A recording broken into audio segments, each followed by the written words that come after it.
Hello, everyone, and welcome to our series of the Rejuvenation Fest brought to you by G100 Oneness and Wisdom. We always like to be able to bring things to our amazing viewers because rejuvenation for me is extremely important, and I'm quite sure it's important for everyone else too, because we are constantly so busy with doing our work and our personal lives, and we don't really take a lot of time to truly embark about what is important for us, for our health, for our business, for any area. So we thought we'll create the Rejuvenation Fest, and we'll actually have some amazing people that we have within our G100 framework for oneness and wisdom to come and share the brilliance of trying to work with our mind, body, and spirit. And today we have people who are going to be joining us. In fact, a person who's going to be joining us. And I have to say that I'm very blessed to be part of G100 as the global chair. And today I'm inviting our amazing global denim partner, James Michael Lafferty. Hi, James. How are you doing today? I'm very good, Jennifer. How are you? Wonderful. I believe you have just gotten off an aircraft and landed in Glasgow and just about made it in time. And that's what I call commitment. Thank you very much for being here.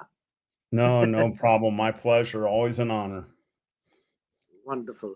So, James, as you say very rightly, when you get down to it, the most enduring principles are inherently simple. It's like the enduring kiss principle, which is keep it simple, stupid. The same can be said for achieving goals. What does it take to achieve your goals?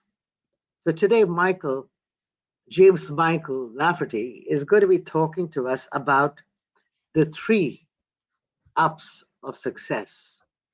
So I'm going to now put you on center stage, James, and I'll just get your presentation up. And there we go. Take it away. Okay. Welcome, everyone, wherever you are in the world. I'm in Glasgow, Scotland, at the World Championships of Athletics, where one of my athletes is competing in the indoor championships tomorrow in pole vault. What we're going to talk about, it's only going to be about 15 or 20 minutes, is what I call the three ups to success. And this has been a philosophy that I have followed for well more than 40 years of the just keeping it simple and what you need to focus on to be successful in whatever endeavor it is in life. It can be in your personal life, it can be in your professional life. And I'm going to use an example here that is about 4 months old. That's in my athletic life, which is things that I do as a competitive athlete. Even though I'm 60 years old, I'm still competing. I still believe in sports. I still believe in health and wellness. And so let's get started. I'll set the stage on this story, and you can see what I'm talking about on these three ups. So we're going to go back to November of 2023. I just want to check. Did the slide advance okay, Jennifer? Yes, it did. Thank you. Okay. So we're going to go back to November to Virginia Beach in the United States, which was the World Championships in powerlifting. Now, there's a couple different kinds of powerlifting. One is equipped, where you wear special shirts and special things that help you lift more weight. And then you also have um, the raw weightlifting, which is what I do, where you're lifting in t-shirt. You don't have special Mhm. equipment, and it's a more natural way of lifting. And so this was the World Championships. I entered, and I was in a weight class in the 60 to 65 men's weight class. Now I'm going to show you two lifts that were done. These are the video footage. The first one is bench press. The lift that you're about to see was silver medal. So I won the silver medal in the world title. And I want you to listen to the background noise. You're going to hear different voices. You're going to hear somebody say, "Let's go, Jim." That's my 77-year-old brother. You're going to hear someone else say, "Let's go, Dad." That's my 38-year-old son. And then you're going to hear these children chanting, "Let's go, Grandpa." let's go grandpa. And those are my 3 grandkids cheering me on. So you'll actually hear this as you watch this lift. This is a lift of 110 kilos. So let's just take a look.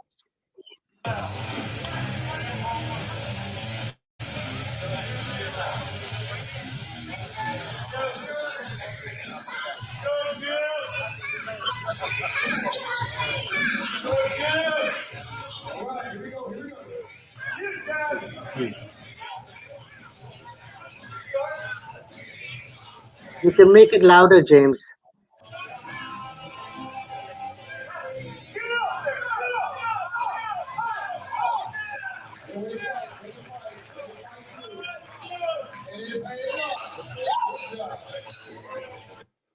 Okay, so that was the first lift. That ended up getting the silver medal in the world. The second one, the second one you're going to see is an arm curl, which is a different lift, and this was for the world championship. So let's take a look at that.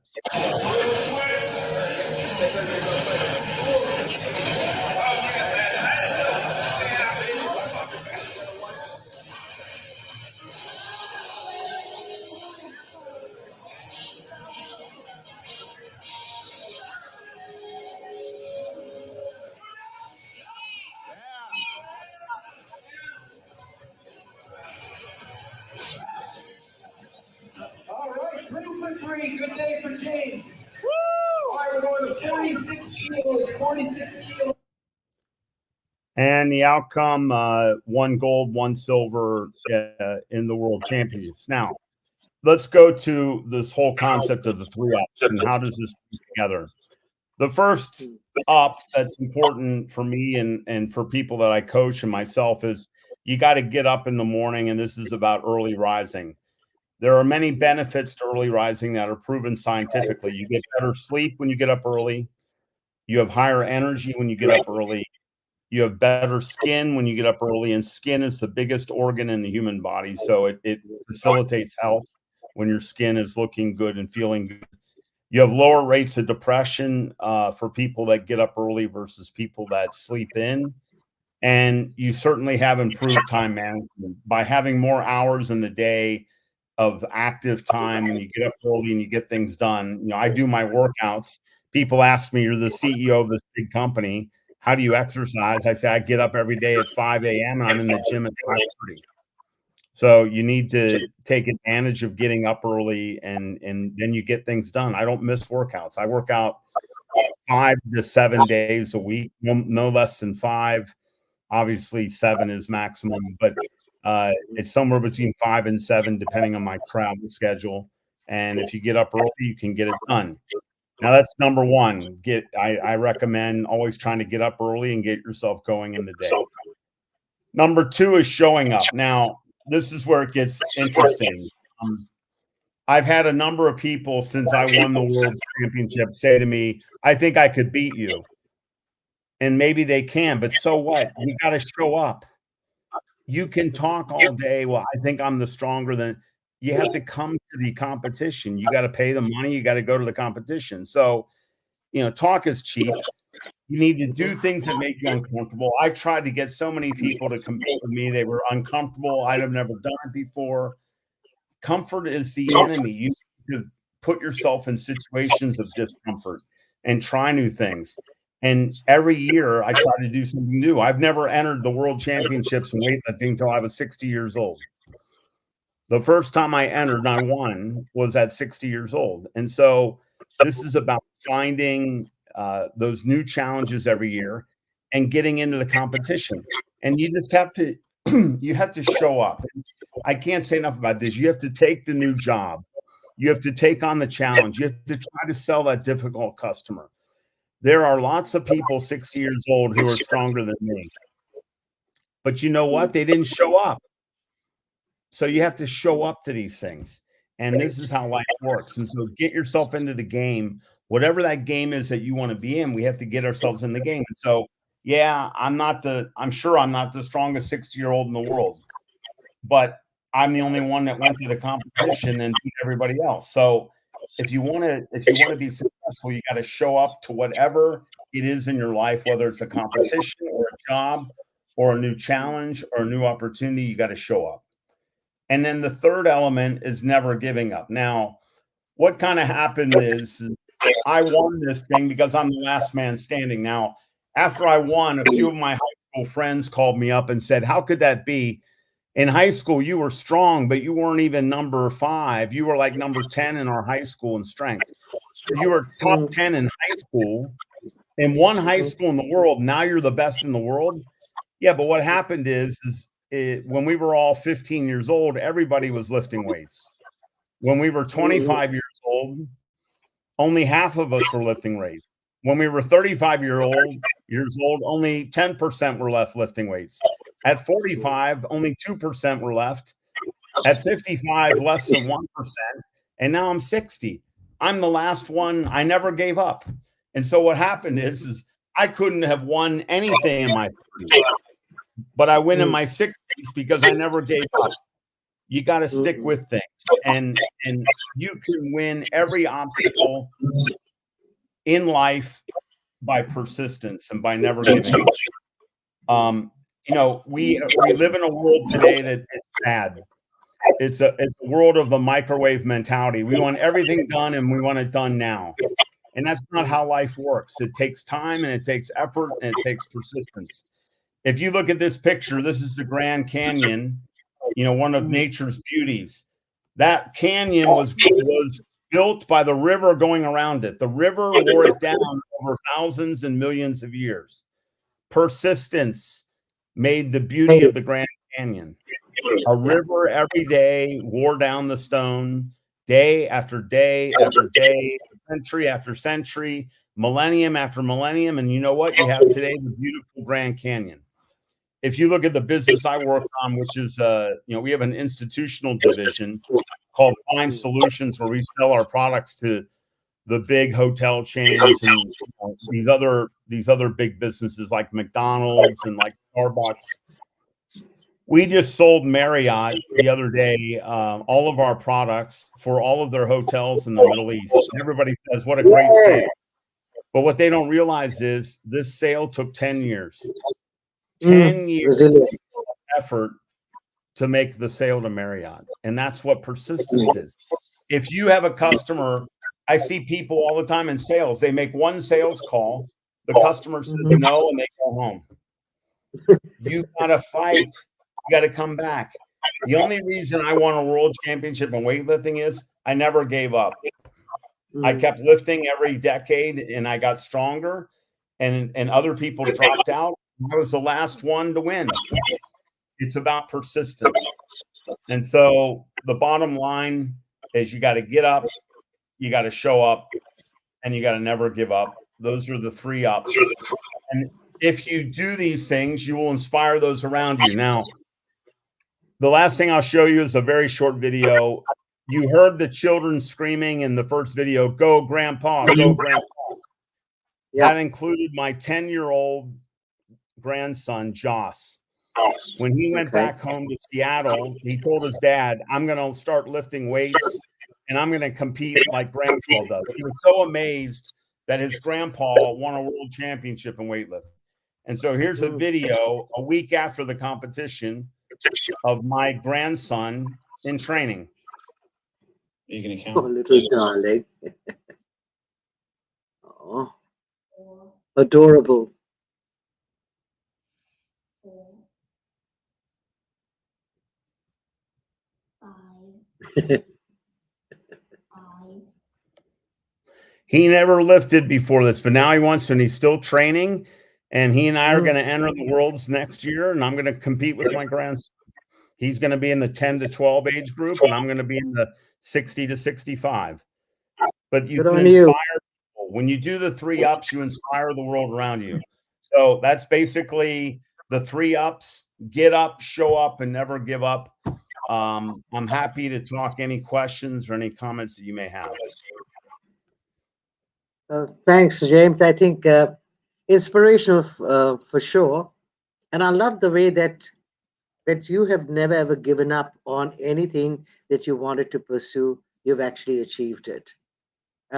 The one thing I wanted to ask, then I'll open it up for people to ask questions, is that you also run an organization, which is Fine Hygiene Holdings.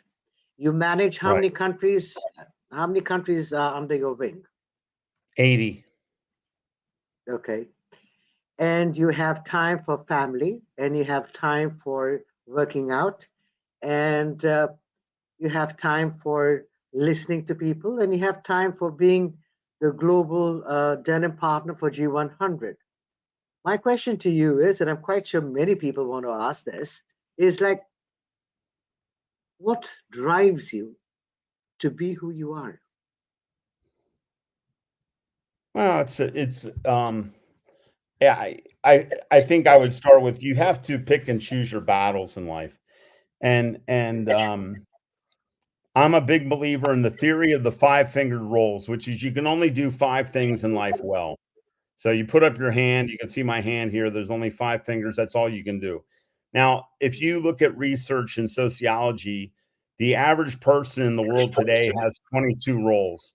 So here's the definition of a role. I'm a father, that's one role. Husband, two. Chief executive, three. Personal fitness, four.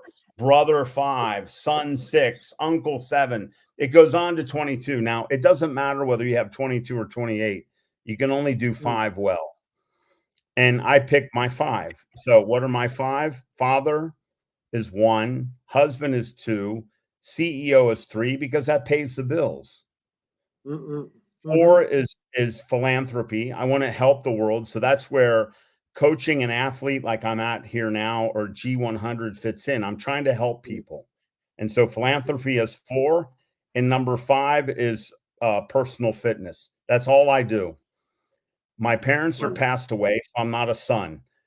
I'm a Mhm. brother of brothers and sisters, but am I the most amazing brother? Am I there for every wedding and every funeral and No. every situation? I'm not. Am I I'm Mm, an uncle to like 57 nephews and nieces? Am I the best uncle in the world that remembers no, every I single guess not. birthday and calls everybody every day? I'm not a good uncle. I can't do it. And so I see them when I'm there. Like I met with Mm, my brother in Virginia Beach. We had a wonderful reunion, but I'm not the best brother in the world. mm, And so you have to pick and choose your battles. And if you pick more than five, you'll mm, mess up. So I only do five well. The rest I don't do that well. And I think that that's the big thing, is it's about focus and choices. And I review my okay. list, every couple years, and I decide, am I going to drop something off or am I going to add something? Oh, that was I my go through next this all question. the time. My next question was exactly that. So, would you interchange to see which one is actually going to be uh, rendering more and helping others when you I can shift and change what it is that you have on your five things to do? Yeah, I do, but I didn't do it in a way like that. I did it in a natural way. I'll give you an example. When my parents passed away, I was no longer a son. So there was a Mm, time when my top five was son was there. But then when my mm, parents died, I wasn't a son anymore. And so there was something else to fill that gap. I get phone calls sometimes. I'll give you an example. I got a phone call once from the American School in Manila, and they said, "We want you to be the chairman of the board of the American School." And I said, "I'm honored." And I said, "How much time does this commit?" And they said, "It's going to be, 4 or 5 hours every week mm, that you'll have to commit. It's not bad, but it's 4 to 5 hours." And I realized at 4 to 5 hours, this is a full time role.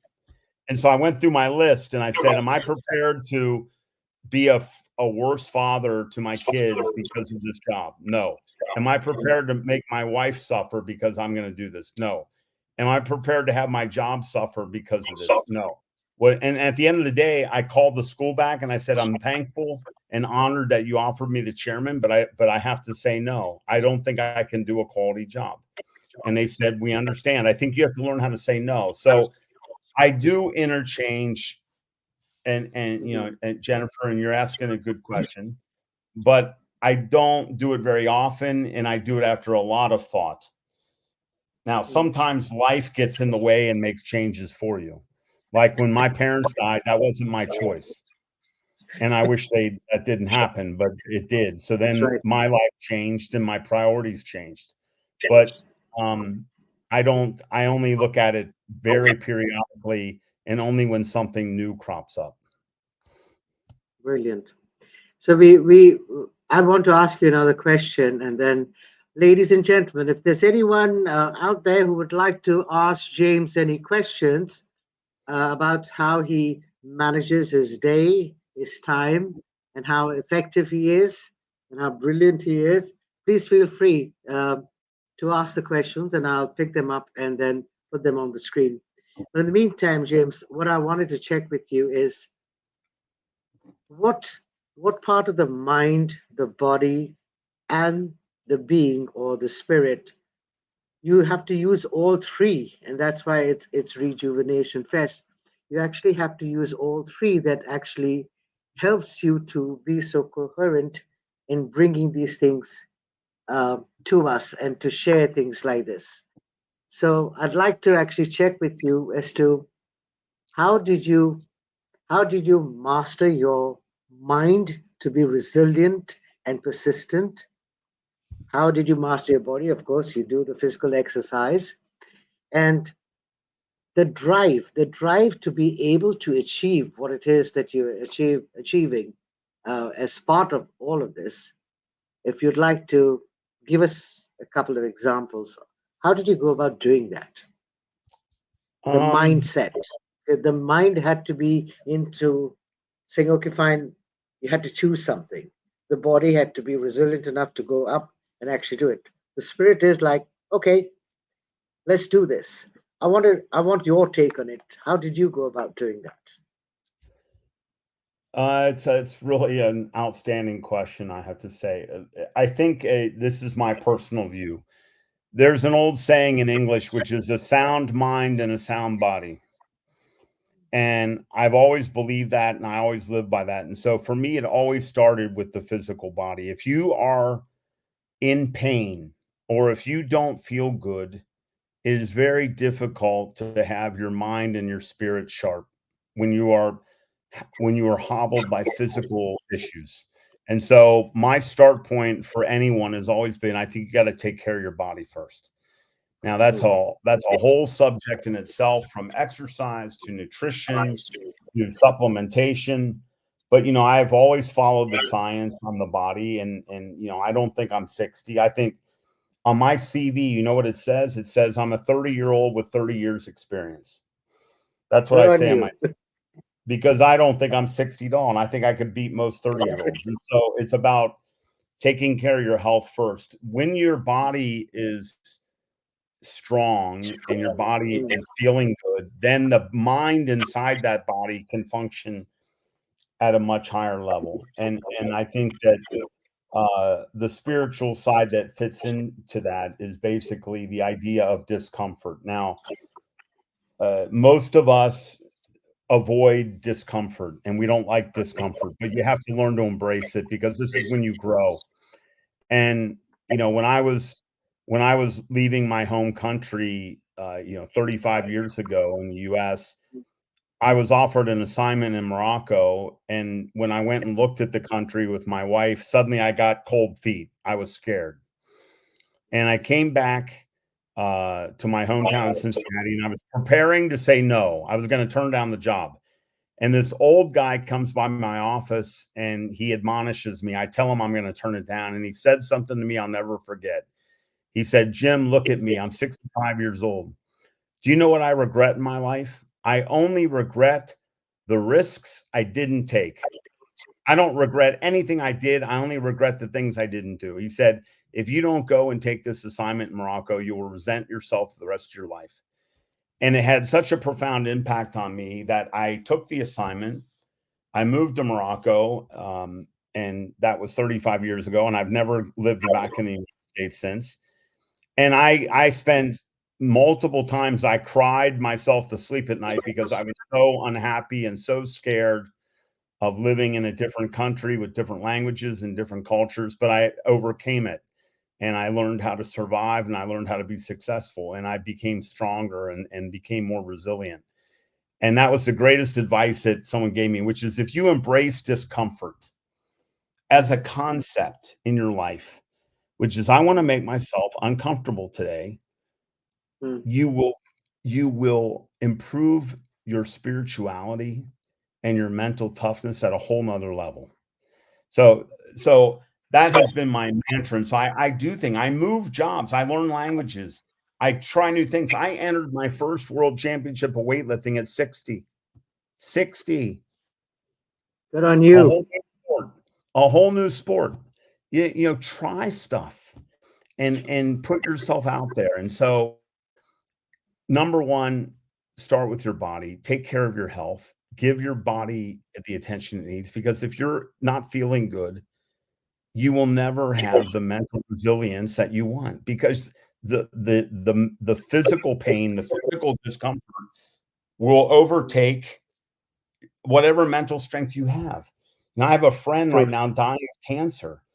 As he's in more and more pain, what was once an amazing guy, he's becoming very short and bitter and, you know, Mm. cutting people off and yelling for things because he hurts all the time.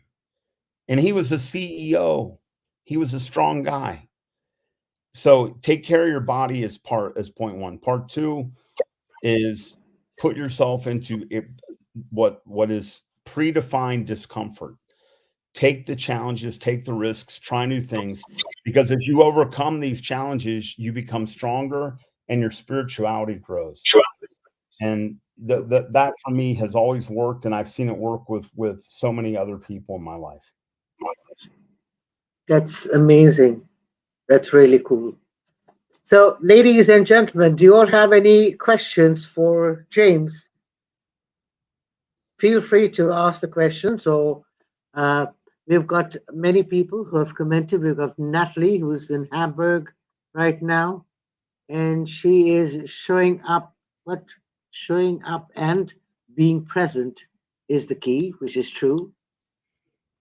Uh, she also says resilience, perseverance, dedication, belief in you. Okay, that's wonderful. Tanya, who is our US country chair, she says, thank you, James. She felt extremely inspired and found the presentation to be very impactful. That's cool. The other You. thing that I'd like to ask James is, what advice would you give people who are wanting to make a difference, as in wanting to be physically fit and wanting to be able to, you know, be in the discomfort, but are not being able to do it simply because there's lack of finance, lack of money? What kind of stuff can they do where you don't really need to pay any money? How would you, what can people of that sort do? It's really gotten, it's actually, it's a great question, but it's gotten easier with time, because there's three kinds of physical fitness in the world. There's only Okay. three. There's cardiovascular conditioning, which is like swimming, biking, running. There's muscular strength, which is weightlifting and calisthenics and things like that. And then the third is joint flexibility. Now, in the old days, when I was a student of physiology, the number one by far was cardiovascular. And you had to go running, and you had to ride a bike, and you had to swim, and you had to do machines and elliptical machines.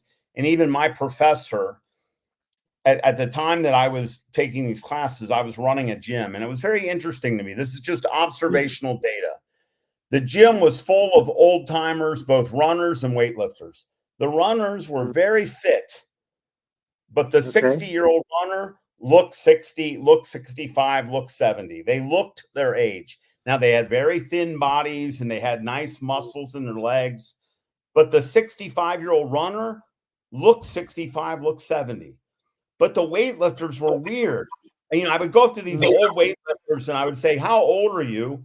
And I would think the guy was like 45, and he would say, I'm 70. And I always kept saying there's some kind of like fountain of youth with strength training that the runners don't get. And I would say this to my professors. And I had this famous professor in the US, Dr. Wayne Sinning. And Dr. Sinning would say, "Oh, Lafferty, you don't need weightlifting. You just run, just go and run. You never need weights." And we would argue and argue and argue. Now you've had the Harvard studies come out. The Harvard study says the number one determinant to youthfulness and extending longevity is strength. Strength is number one. And let's take me as an example. If you can see my face, I'm 61.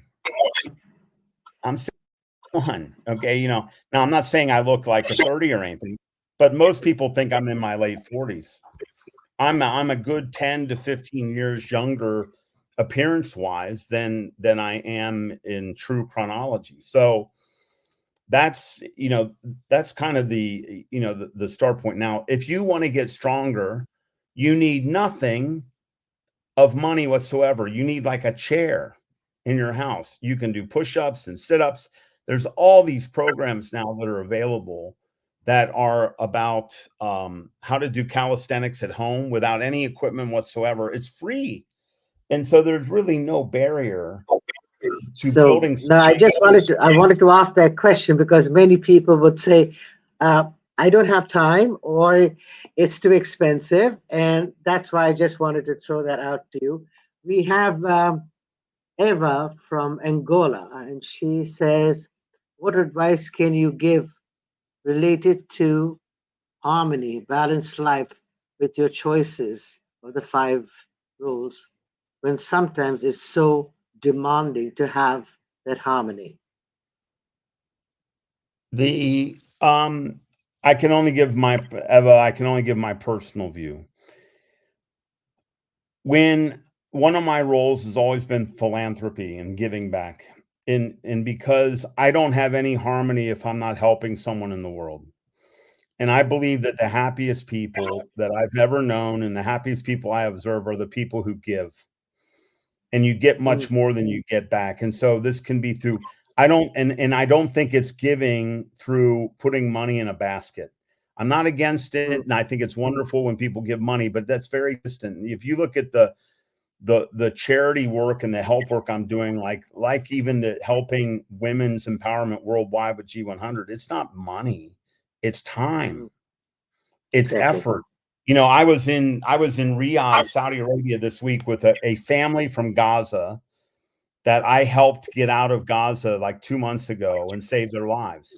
And we had a reunion dinner and we were all crying and sobbing, and they're alive and they're trying to get on with their life outside of Gaza. It wasn't that I just sent them a check. I went and got them out. And then now I'm helping them get in schools and I'm helping them find a life and outside of Gaza. This is what gives joy. It's not just putting a check in an envelope and mailing it. You have to get your hands dirty. And so what my biggest encouragement in the people that I have found that have come to me, not everyone will come to me, of course. The people that have come to me with happiness and harmony issues, their life centers around themselves. The more we give, the more we're happy. And the more we help other people, the more we're happy. I think that is extremely brilliantly put because it's in the giving that we are receiving. Yep. It really is. Eva says, totally love it. Thanks, James. Yeah, the other thing that I'd like to also ask you, we have a couple of more minutes, is the drive. How can we instill drive? How can we be self-driven? Because many people need to be pushed and shoved, and I don't think that's really necessary. It has to come from within, and that's what I believe is to be self-motivated, self-inspired. Now, people like you are doing whatever you do, and people look at you and go, wow, if he can do it, so can I. So that's a brilliant way of being inspired and choosing to do something like you.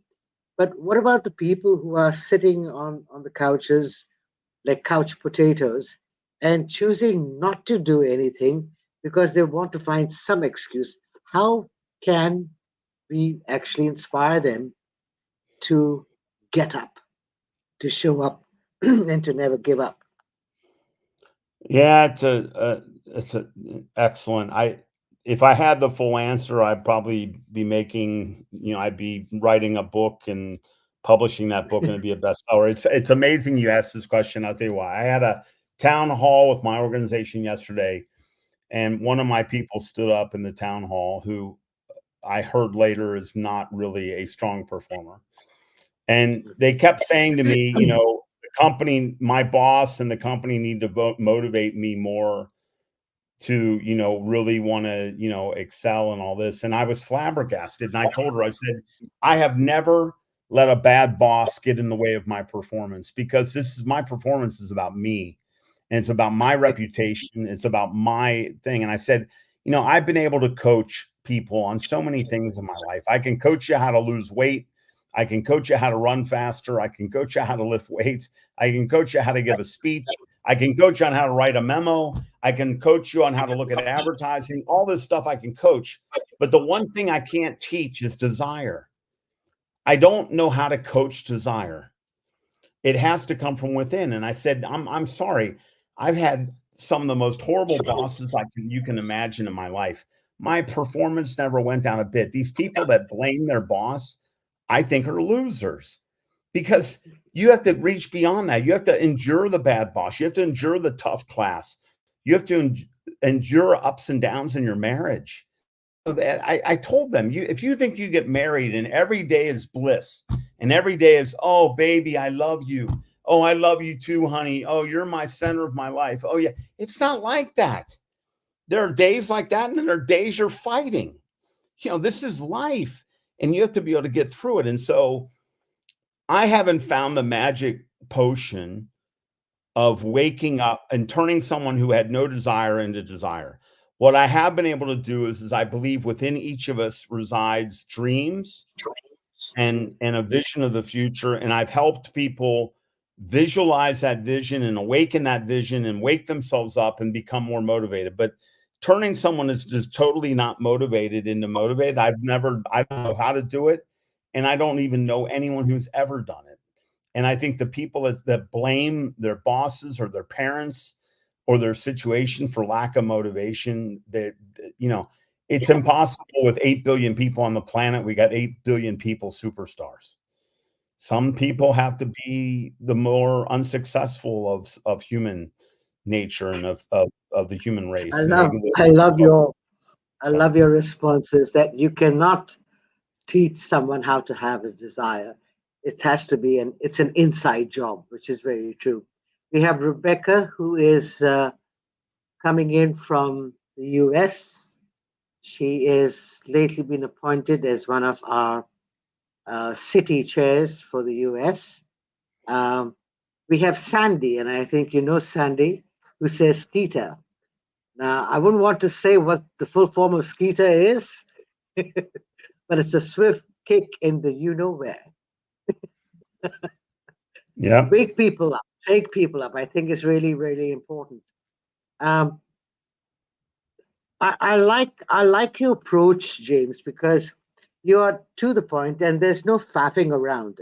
Many people would like to mollycoddle or try to, you know, do stuff that is going to be pleasing for people. I don't see you as a people pleaser. However, I see you as a person who is there to inspire as opposed to pleasing people. What do you have to say about that? I Am I would accurate? I'd like to think that, and that would be my attempt. Am I always successful? Of course not. But um, I don't try to please people. I just told someone the other day that uh, the truth is not always pretty, and pretty words are not always the truth. And sometimes you gotta, you gotta give people a swift kick in the rear, and sometimes you've got to really hit them over the head with a stick, and for them to wake up and to understand. So, I don't want to be mean. I don't want to be tough on people, but I do want to be truthful, because sometimes getting people to accept reality is the most important step of all. I mean, if you look at the successful programs in the world, like Alcoholics Anonymous, which has helped millions of people, to kick the scourges of alcohol. What is step one? Step one of the steps of Alcoholics Anonymous is you must acknowledge that you are an alcoholic. If you don't do that, they don't move to step two. And so the first and most important thing in that program, which has been more successful at alcohol treatment than any pharmaceutical product that's ever been out there. And what has it done? It starts with a thing of acknowledgement. So getting people to acknowledge reality is often the hardest thing to do, but the most important thing to do to get people inspired moving forward. Now, I try to do that.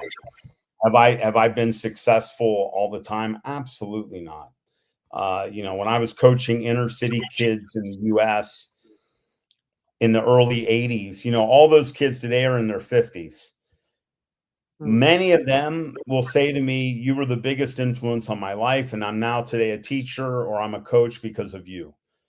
But a few of them are in prison. One is dead. I didn't save them all. I saved a bunch, but I failed on some, and I didn't find the right light switch, and I didn't find the right approach. And, but what you said, Jennifer, I am trying to do that. That's my goal, but I don't think it's something that can be said as an absolute statement day in and day out. No, what I see there is that you were not a failure, if I may say so. It was a choice that the individual took not to be what it is that you were inspiring or aspiring them to be. And that's again a choice. So it's not about us trying to fix people. We're here to inspire people. And this is what G100 Oneness and Wisdom is all about. We're here to enable. We're here to encourage. We're here to enthuse. But you can't take a horse to the water and force it to drink. Yeah. We can be there, but we cannot fix people because that's not our job. And I keep saying that as global chair, it is not our job to fix people. Who said that they were broken in the first place? Acknowledging who they are and what they do is very, very necessary. And it's for them to actually do that. It's not for us to tell them. And when people are wanting to come and join and be this amazing change and movement that we're here to actually create, it's about each one stepping up into their own power and potency to shift that needle. It's not someone Right. being forced to do anything, I think. And that's why I wanted you to actually show up because you're a guy that I am inspired by.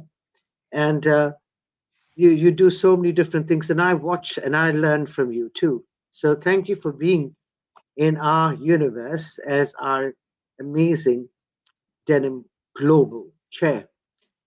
We have people, Eva has got another comment. She says, and we are reflection of our choices.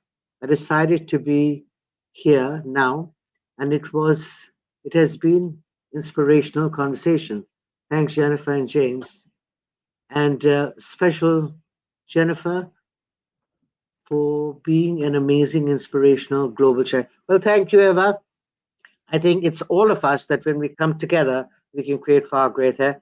As our amazing Dr. Harbeen always says, coming together creates far greater. Any parting advice, James, before we sign off? I know you must be exhausted after your flight, and I've got you on the call. No problem. But the thing is this. I've This thing come that back. you have actually done. No, you've actually communicated with me through WhatsApp on a flight, ensuring that you were in time. And that's what I call commitment.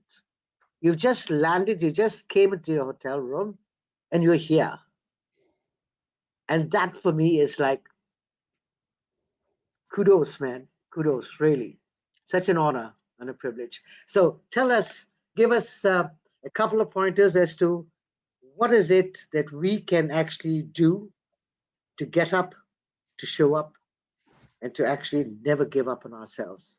Any last parting advice? Those are the big three. I mean, set that alarm, seek out discomfort that you're prepared to go through. And when you want to quit, don't quit. I mean, just don't. Take it one more step. Keep going. Don't let them beat you.